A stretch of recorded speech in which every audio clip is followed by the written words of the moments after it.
You are watching the official sermon cast of Journey of Life Church in Orlando, Florida. Visit us on the internet at journeyoflife.org. This is a really weird scene, I think.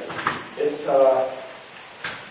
got this king and these guys come from far away because they saw a star, and there's people being guided by dreams.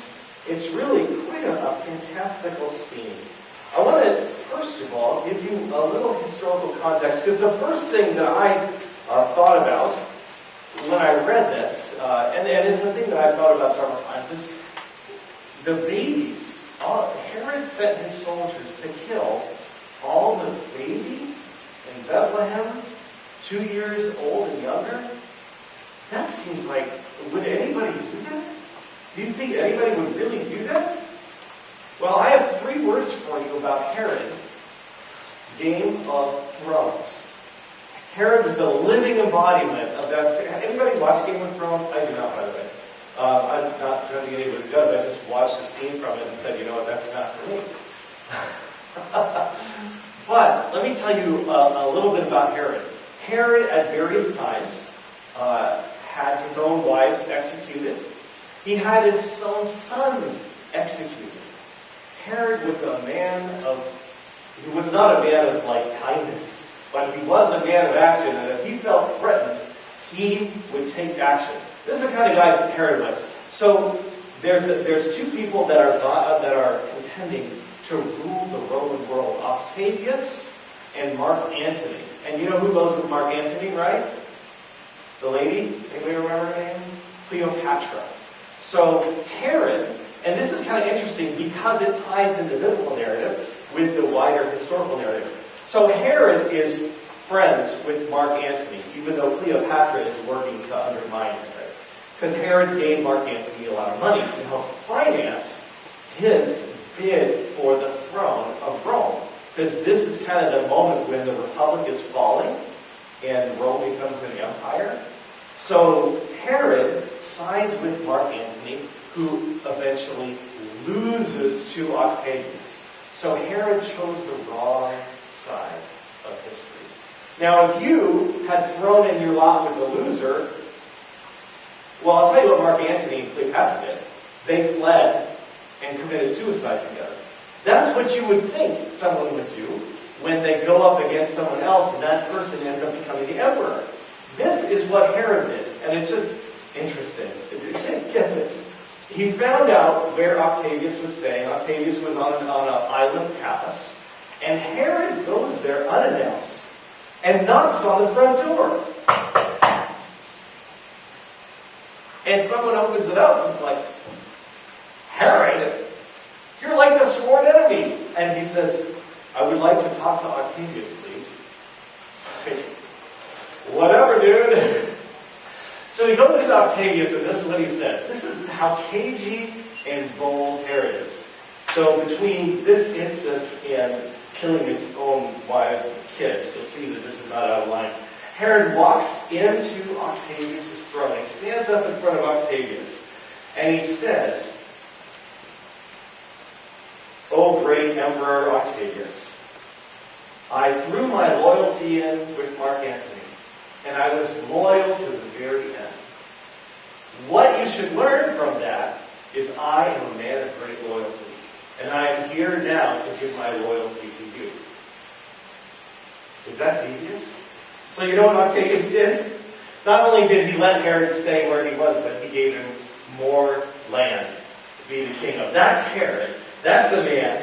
That's the man who, since when he heard there was a king, a new king of the Jews who had been born, he sent soldiers to kill all the children in Bethlehem, 2 years old and younger, to make sure that he could hold on to the throne. If you kill his own sons, killing a few babies in a small town is no big deal.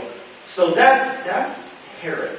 Now the Magi. These guys, we don't know much about the Magi. The version that Matthew read called them the wise men. They were somewhere from the east. It's possible that they were from Babylon, which is where Daniel in the lion's den and all that stuff happen. So the tradition that there would be a king of the Jews and a star would mark his birth might have come down to them from Daniel. But the thing that we need to get in our mind is these guys are different. There's nobody with these guys' job today because we live in the scientific era. These are the kind of the court. Some versions call them astrologers, but that's not quite right. They study the stars, but they don't study the stars like, people born in August should not make big business decisions this week. That's today's astrology, right? They interpreted dreams, they read the stars. You've seen these kind of people in movies about this era. They were healers. They basically took care of that whole sphere of life. They were priests. They would bring a sacrifice as well. And so these guys are probably very high up in whatever kingdom they came from. They were teachers. They would be the doctors of the day as well. Excuse me. And so they come to find the new king. And where do they go? They go to Jerusalem, the capital. Where would you go to find a king? The capital. And then, of course, the king's not there. And Herod says, what? A new king has been born? And it says Herod was troubled and all Jerusalem with him. And let me tell you, from what we've learned about Herod, if Herod's in a bad mood, we're all in danger, right? So, Herod calls the people who know the scriptures, and they say the king's going to be born in Bethlehem, so Herod calls them and says, the scriptures say the king's going to be born in Bethlehem. But when you find him, make sure you come back so I can worship him too. Of course, that's not his plan. His plan is to kill the king as soon as he finds him. And we know that because he killed them all when he couldn't find the one. So the wise men go, and the star continues to lead them. And then they come to then they finally come and they find him. And they bring these gifts. And the gifts are what I kind of want to talk about this morning. There's been a lot of speculation as to what these gifts mean. They brought gold, frankincense, and myrrh. So this is gold, this is frankincense, and that's myrrh over there. And there's been speculation, all sorts of speculation about what these three gifts might mean. The one thing we know is they were all very valuable. All three of these things, the gold, the frankincense, and the myrrh, were kingly gifts. They were things of great value. So, since nobody knows exactly what they mean, I'd like to make up a meaning for you this morning. So, that's what we're going to do. These Magi come to Jesus and they welcome him to our world with three gifts. They welcome him to the world with gold, frankincense, and myrrh. And so today we're going to gold, frankincense, and myrrh. Gold is the first one. Think about gold as everything we need to live. Gold is the resources that we need to live. Today we use dollar bills instead of gold. But it's all kind of the same principle, right? You trade something of value for something else of value that's small and portable. So when you get somewhere else, you have something of value to trade something that's large. Otherwise, we would have to take chickens to the store and trade them for cereal. And then whoever makes the cereal would have to bring, bags of grain to the store and trade them for the chickens he needs. But we do this with our money. We have an economy that does this. And so gold I think is for us today is going to kind of symbolize that economy. But it's not just the economy, because in our world, in a world where sin drives things, the economy creates the ability for power. Because you know the golden rule, right? Yes, the one who has the gold makes the rules. So that's this is the world that Jesus is welcomed into. The world where there is an economy where resources and power are hoarded so that people can have power over other people. Now, resources are a fact of life. We all need resources, but there is a godly, holy way to use them, and an ungodly, unholy way to use them. But this idea of gold, of resources and power is a fact of life. And you feel this. I know you felt it. We've all felt it. We've all, at times, thought a little more money would be a nice thing. A lot of us, at times, have said, you know, some of these people who have all the money, they have more money than they could ever use in a million years, and they keep gathering more money for themselves. That doesn't seem right. It doesn't seem kind. It doesn't seem fair. There's a lot of a lot of the struggle of our lives is wrapped up around gold, and you feel this, and I feel this. Jesus encouraged people not to live to get more stuff and power. Now, as soon as you quit living to get stuff and power, you have reduced the power of the powerful over you, because all of a sudden you don't care about their power they have because of their stuff, because your life isn't wrapped up in that anymore. This is one of the things Jesus was teaching people. If you have 2 coats and someone else doesn't have any coat, give them one of your coats. Seek first the kingdom of God, and all the other stuff will come. Jesus encouraged people to live detached from the world of gold. And it's one of the things that got him killed. Because Jesus was succeeding. I don't know if you remember the leaders who said, everything we tried, nothing works. People are going after this man. They're following this man, which is reducing their power. And so, Jesus was killed. We need stuff. You can't get out. When we live on the world, we need the stuff of the world. We need food and resources and stuff to live. But there will be an end. There will be an end to the world of gold. In fact, in Revelation chapter 18:11 says this: the merchants of the earth weep and mourn because no one buys their stuff anymore. So when we let our lives get wrapped up around the world of gold, we're tying ourselves into a temporary system that Jesus is calling us out of. Jesus tells us to end our lives, end your life wrapped around gold. Nobody on their deathbed wants to go spend a little more time with their sports car. That's not the way life works. That's not the way human beings are wired. That's not what's important. And when we wrap our lives around gold, we're being short-sighted. The world says gold. Jesus says people. The world says store it up for yourself.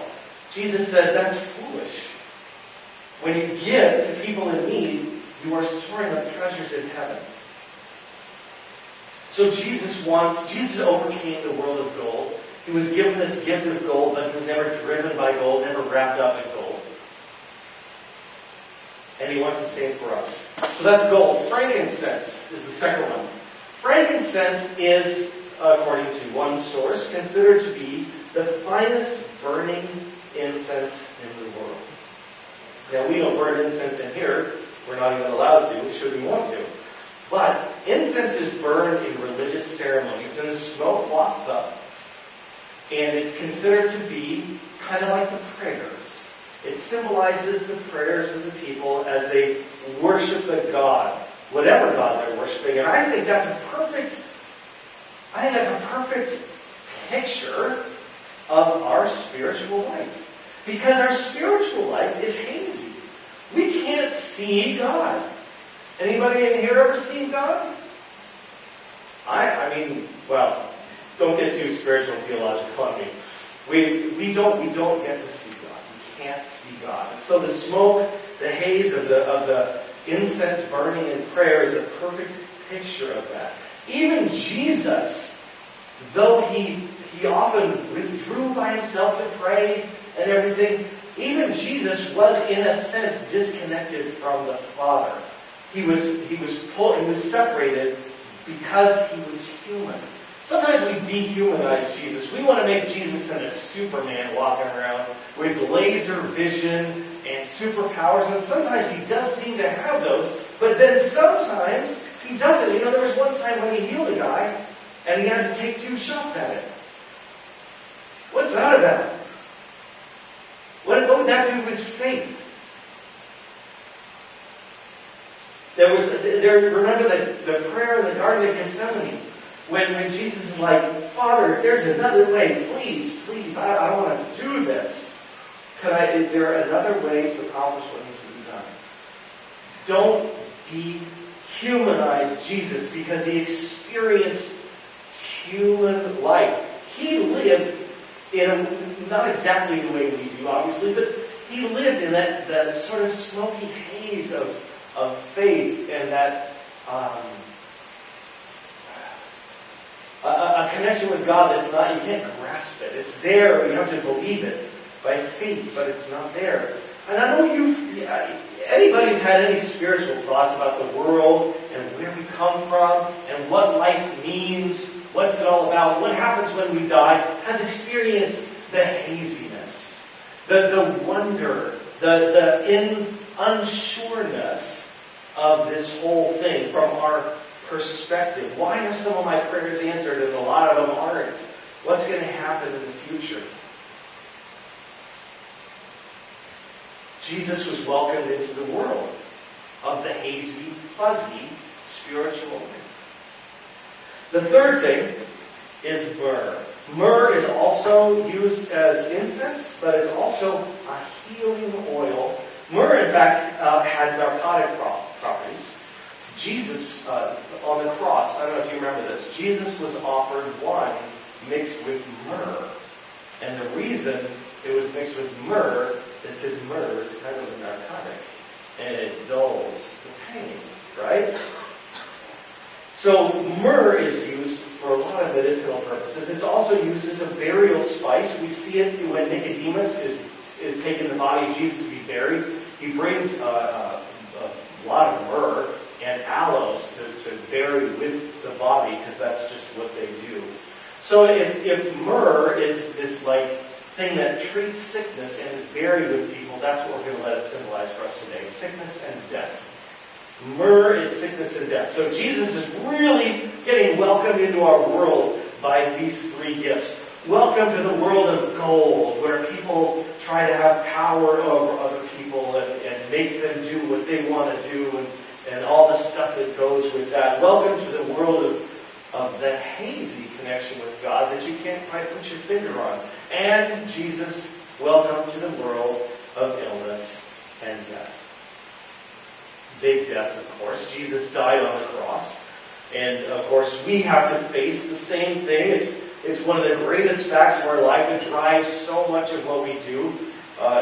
Even if what we do is try to ignore it, then it's driving our efforts to ignore our own death. But we have a lot of little deaths, too. Our lives continue through a series of death and new life. It depends how you look at it, right? But even things like children growing up.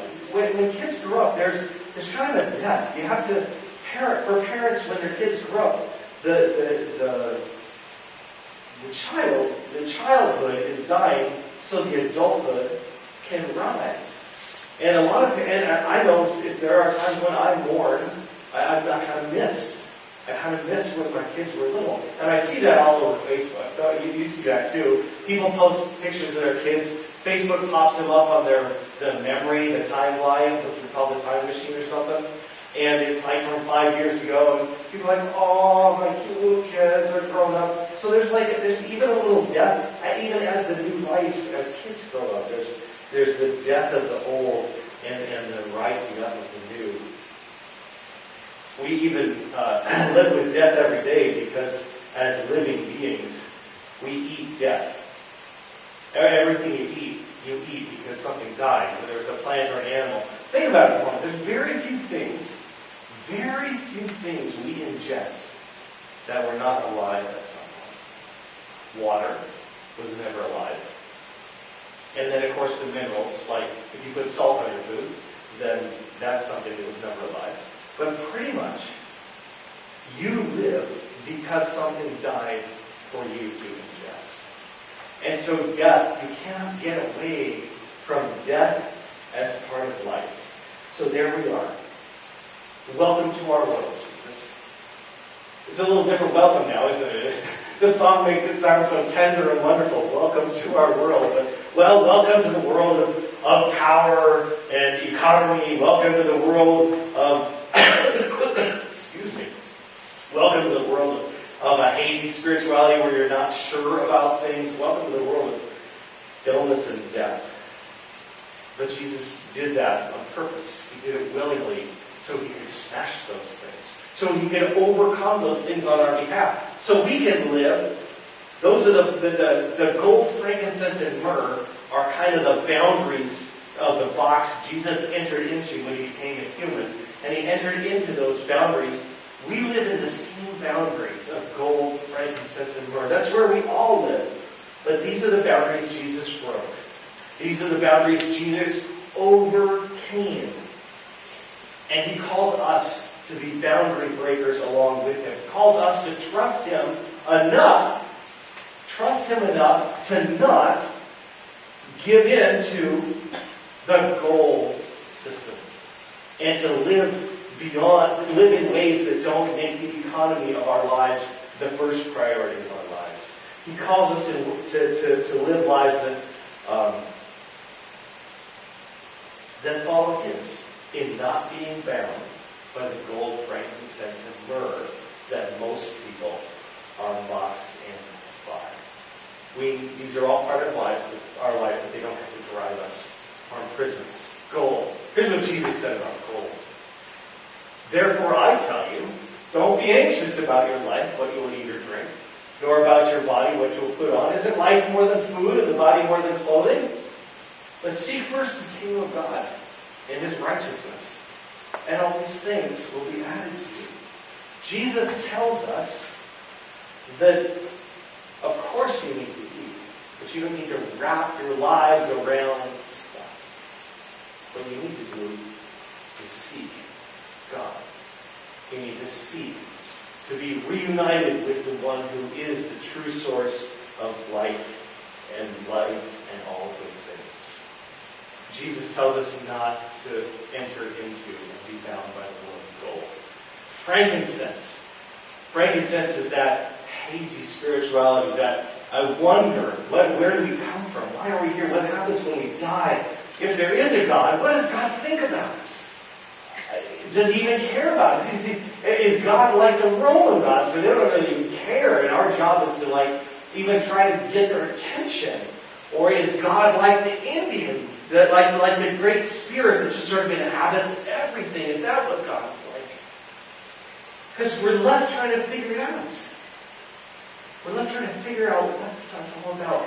And thank God for Jesus. Because here's what the Bible says. Jesus is the image of the invisible God. So, if you want to know what God is like, the Bible says, all you have to do is look at Jesus. All you have to do is look at Jesus.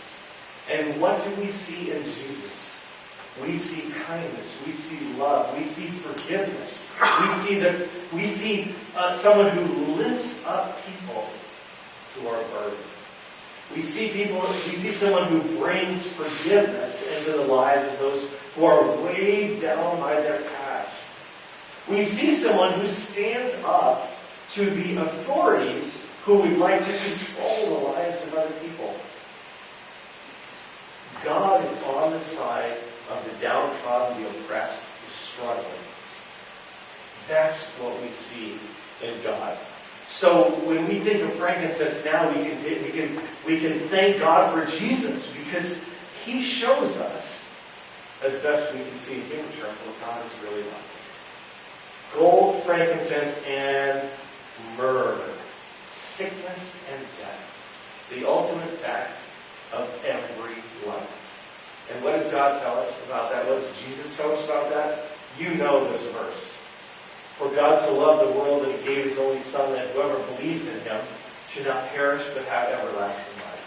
And that believe isn't just like some sort of intellectual thing. In fact, it can't be. It can't be an intellectual thing, because you can't understand Jesus. This doesn't say whoever understands Jesus. Because the Bible says Jesus is a God and man at the same time, that somehow, I can't explain how, but somehow by his death and resurrection, he makes everything right between God and mankind. Somehow by his death and resurrection, he makes everything right between you and me. Do you understand that? I don't understand that. It's not like, do you believe in Jesus? Can you understand everything about Jesus? It's, do you believe in Jesus? Will you trust Jesus? Will you hear how Jesus says to live and then live that way? That's where Jesus is going with this. We trust him, not because we understand him, but just because we trust him. When Jesus calls you to follow him, he's actually calling you to freedom. He's calling you out of the box of gold, frankincense, and myrrh into life with a capital L. That's what he says. He came for us to have abundant life. So the question for us as we think about gold, frankincense, and myrrh, and how Jesus came into the box of gold, frankincense, and myrrh where we live our lives, and he burst it open so that anybody else who will follow him will also step outside the box of gold, frankincense, and myrrh. The question is, will you trust him?